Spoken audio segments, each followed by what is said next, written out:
زيزو زيزو زيزو زيزو، ننام نصحى زيزو، مفيش غيره دلوقتي في الكرة الأرضية وفي مصر غير قصة زيزو. زيزو ازاي يروح النادي الأهلي وساب نادي الزمالك؟ النادي الأهلي بيفضي نادي الزمالك، أصل النادي الأهلي كان هياخد من الكوبري لو راح السعودية وكان هيجيبه، أصله وما ينفعش، ويا رب يجيله إصابة. ويعني في إيه يا جدعان؟ في إيه؟ الموضوع خد حد أكبر عن حده. انتوا يعني انا مش عارف اقول لكم ايه والله. يعني انا يعني صحابي الزملكاويه مش كده، صحابي يعني حتى مش متوقع منهم ردة الفعل ان يدعوا على اللاعب، وان طبعا مش هقول اسمك يا صاحبي يا كريم، تمام؟ تدعوا على اللاعب، تدعوا على الكابتن الخطيب، النادي الاهلي ده فيه وفيه وفيه وفيه وفيه، وتيت بقى زي ما انت تحب. ليه؟ يعني ليه؟ انت على فكرة انت بتقلل من النادي بتاعك يا حبيبي. اقسم بالله عمر اللاعب ما بيعمل نادي، النادي اللي بيعمل لعيبة. في ايه يا جدعان؟ ايه زيزو؟ مع احترامي ليه ومع احترامي اللي هو قدمه وي، مين يعرف زيزو؟ يعني الزمالك اللي عمله. طب خلاص، هو يعني دلوقتي الراجل عقده خلص، هيروح النادي الاهلي، ايه المشكلة؟ لا حول ولا قوة الا بالله. ايه المشكلة؟ هو انا جبت بن شرقي من عندك؟ يعني انا جبت امام عاشور من عندك؟ مصطفى محمد احنا بنفاوضه برضه، هجيبه من عندك؟ يا عم انت مش قادر تقتنع. انا محتاج سكواد جامد، مش محتاج ان انا افضي الزمالك. انا نادي الزمالك ما يعنينيش في شيء. ما هو انت بص عندك في الدوري، مين اللي عندك في الدوري عشان اجيبه في الحته دي؟ هو مش حته، هو انا عايز افضي الزمالك واعمل زي نادي بيراميدز، احط في الثلاجه وخلاص عشان اللعيبه الصغيره ما تروحش النادي الاهلي؟ لا طبعا، استحاله. خلينا نخلص من حته.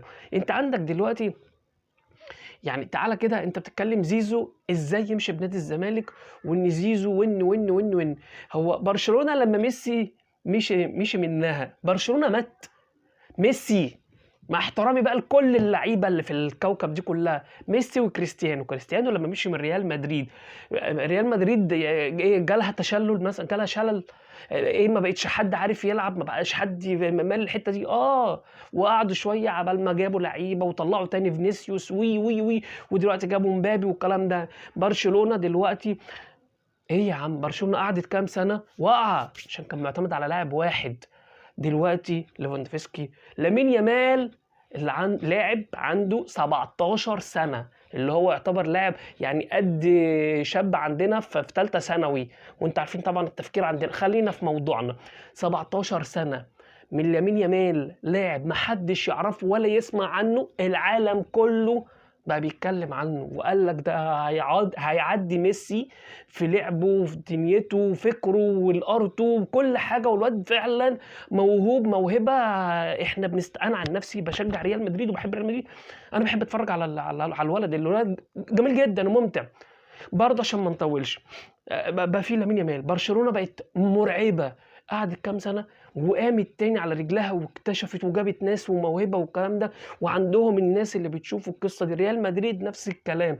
هو ليه الاهلي لما بيجي ياخد لاعب او يجيب لاعب الاهلي بيفضل الفرق؟ في ايه يا جدعان؟ مش ده الاحتراف والله. انتوا امتى هتطلعوا من حته ده الاهلي بيوقع النوادي؟ لا خالص ملهاش علاقه. ما على كده بايرن ميونخ بقى، سوري انا اسف، يعني فاشخ الواقع وفاشخ بروسيا دورتموند وفاشخ الدوري الالماني كله بقى. يعني انت شايف حجم البايرن ميونخ؟ ما هو اجمد لعيبه في الدوري الالماني بايرن ميونخ واخدها. تعال يعني مين احسن فرقتين في العالم بيطلعوا ناشئين؟ بروسيا دورتموند، اياكس ايه ظروفها؟ كل ما تطلع سكواد جامد تلاقي ريال مدريد خد منها، تلاقي برشلونة، تلاقي تشيلسي راحت صفته. هل وقف وقال لك لا يا باشا؟ بالعكس، هو بيطلع، انا ببيع احسن نادي بيطلع الناشئين ويبيع ويكسب وبتاع والقصه ديت وعادي. وما قالكش فلان بيوقعني ولا فلان والقصه دي، بالعكس ده بيبيع اغلى لعيبه. بروسيا نفس الكلام، طلع هالاند ومطلع بلينجهام، الاثنين، واحد في مانشستر سيتي، واحد في ريال مدريد، وغيره. هقعد اطلع لك، وهو اللي مطلع ليفاندوفسكي ورويس ومطلع لعيبه كتير، وهقعد اعد لك كتير قوي. والظاهره موديست بتاعتنا، فاهمني؟ فيعني في كتير. هل حد قال لك ده ريال مدريد ولا بايرن ميونخ بيوقعوا الفرق ديت. مفيش الكلام ده، مفيش. طب يعني انا دلوقتي اجيب منين؟ انت عندك دلوقتي هنا انت محدد لك 5 لعيبه اجانب فقط لا غير. جميل، حلو. انا عندي 5 وواحد في التلاجة مصاب. حلو، تمام. طب انا دلوقتي انا العين انا داخل عليا بطولات، كاس عالم يا عم. كاس العالم هياخد 4 مطوشه، ويا عالم بقى الله اعلم، ممكن يا نخرج يا نكمل، الله اعلم.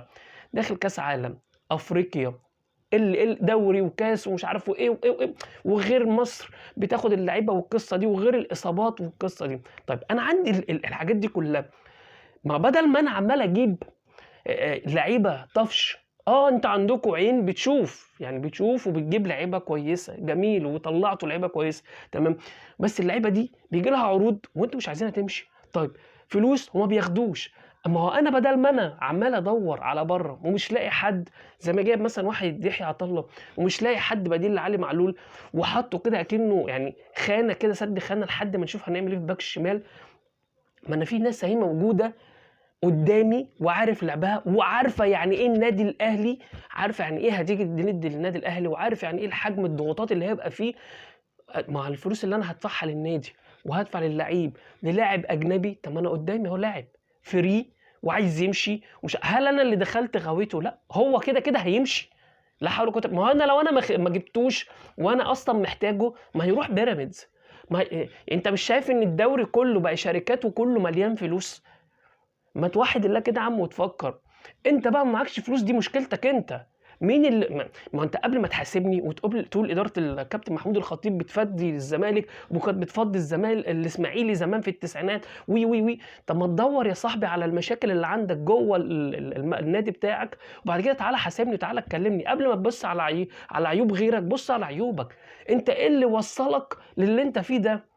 ان انت كنت كل سنه ارجع كده بالزمن كده شويه حلوين، كام سنه، كل موسم تجيب 14 لاعب وتمشي منهم وتمشي 5 وتقعد اللعيبه من غير ما ياخدوا فلوس.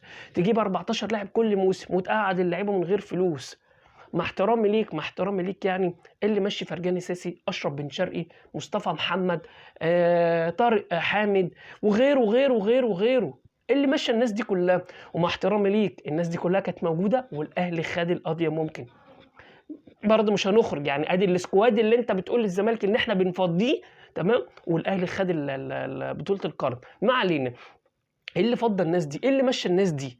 تمام، مفيش فلوس، ماليش فلوس. طيب انت دلوقتي لو انت راجل يا عم، انا يا باشا انا شغال في شركه، تمام، وجالي شركه بروفيشنال كده وحطالي فوق المرتب 3 اضعافي، يا نهار اسود، ده انا همشي جري. انا معايا راجل موتوسيكل عرض عليا بدل موتوسيكل، او انا عندي عربيه 28 عرض عليا هركب نيسان صاني، هسيبها؟ لا طبعا هروح. وهتديلي 3 مرتبات اضعافي؟ طبعا هروح. ما هي نفس الكلام يا جدعان. ده راجل قاعد ما بياخدش فلوس. الفلوس مبالغ فيها، ومفيش حد في الدوري المصري يستاهل المبالغ اللي احنا بقينا نسمعها. بس هو الراجل شايف انتوا نفختوا البالونه على الاخر. زيزو احسن لاعب في مصر، زيزو احسن لاعب في مصر. انت من كتر النفخه اللي انت نفختها فرقعت في وشك، فرقعت في وشك. قال لك يا باشا انا عايز 100 مليون.